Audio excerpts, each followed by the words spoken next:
the administration and Scott Bessent specifically have been watching you on this program, or maybe just reading your research, but they seem to want to interview you for the top spot at the Fed. Treasury Secretary Bessent has said he's going to start those interviews today. Are you going to Washington?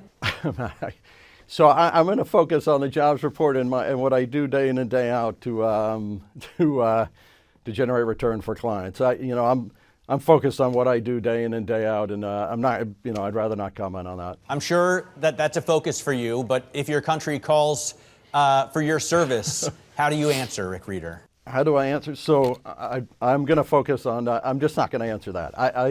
I'm focused on what I'm doing day in and day out. And listen, whoever ends up being chosen, and I've seen some very good commentary from some of the candidates that are out there, whoever's chosen, it's a big discussion about Fed independence, and I'm a devout believer in Fed independence and what it does for currency stability, what it does for how people around the world think about investing in the U.S.